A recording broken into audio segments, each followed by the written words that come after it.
Chennai shopping mall Aadi blockbuster KG sale. KG చీరల ప్రారంభ ధర కేవలం 150 రూపాయలు మాత్రమే. కొన్ని ప్రత్యేక చీరలపై రెండవ చీర కేవలం 9 రూపాయలకే సొంతం చేసుకోండి. సూర్యాపేట జిల్లా కోదాడలో ద్విచక్ర వాహనాలు నడుపుతున్న ఆకతాయిలపై పోలీసులు కొరడా జలిపించారు. జిల్లా ఎస్పీ నరసింహ ఆధ్వర్యంలో శబ్ద కాలుష్యానికి కారణమయ్యే కృత్రిమ సైలెన్సర్లను తొలగించి రోడ్ రోలర్తో ధ్వంసం చేయించారు.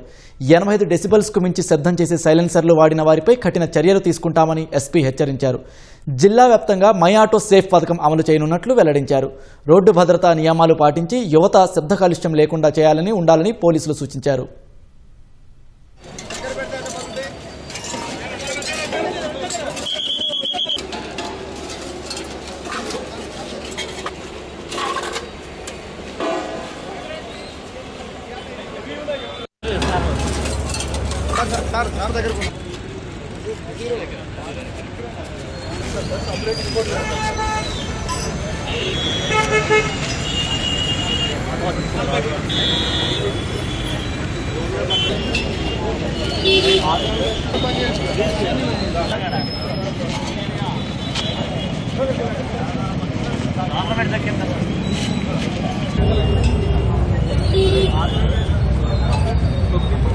రావాలా మళ్ళీ దీనికి ఆ వెహికల్ కూడా వచ్చినటువంటి సైలెన్సర్లని వాడాలి.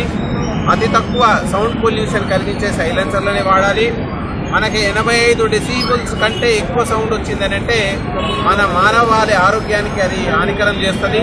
దీన్ని దృష్టిలో పెట్టుకుని పరిమితమైనటువంటి ఆ యొక్క ఎన్విరాన్మెంటల్ పొల్యూషన్ లేకుండా ఉండేటువంటి విధంగా అందరూ సహకరించాలి.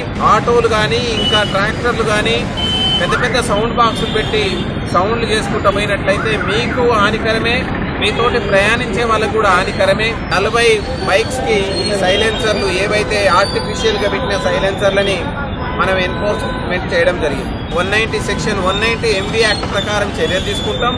మళ్ళీ వాళ్ళ పేరెంట్స్ ని వాళ్ళని కూడా కౌన్సిలింగ్ ఉంటుంది.